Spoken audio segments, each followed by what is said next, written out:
يوافق المجلس على رفع اليافطات؟ هل لا يوافق المجلس برفع الايدي؟ شكرا.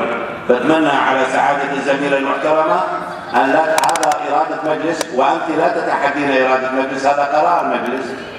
إذا تكرمت صوت المجلس بعدم رفع اليافطات أثناء الجلسة. يا ستي أرجوك يا أخوان، من مع عدم رفع اليافطات برفع الأيدي؟ تفضل عدي. أرجو من سعادة الزميلة أن تمتثل وتحترم قرار المجلس الموقر. إذا تكررت أرجو احترام قرار المجلس. يا ستين بترجاك أنت تحترمي قرار المجلس. أنت خير يعني أرجوك وصلت رسالتك، وليست القضية بالاستمرارية والتعنت. لن أستمر بالجلسة وأنت رافع يافطا وتخالف قرار المجلس. إذا تكررت الأغلبية برفع الأيدي. إذا تكررت مش بصدد إنه إحنا نعطي رقم في أرجو عدم تحدي المجلس برفض قرار مجلس.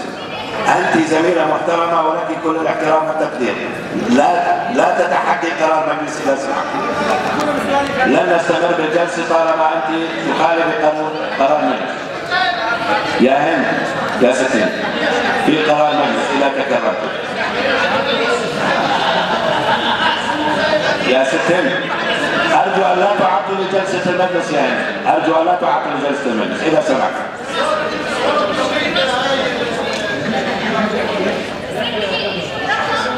إذا سمحت الأغلبية المطلقة بالمجلس صوتت.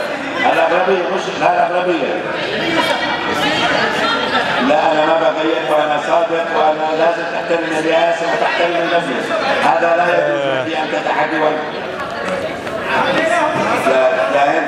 شافت الإعلام الصورة التصويت صح 100% والمجلس يرفض الطريقة اللي تتعامل بها الرئاسية. شكرا.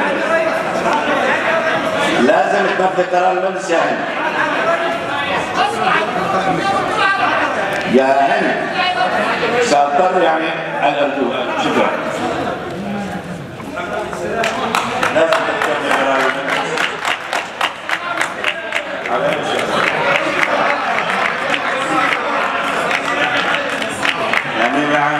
خامسا، طلب المناقصة العامة رقم 1 تاريخ 27/11/2014 مقدم من 78 نائبا حول الاتفاقية المقترحة بين شركة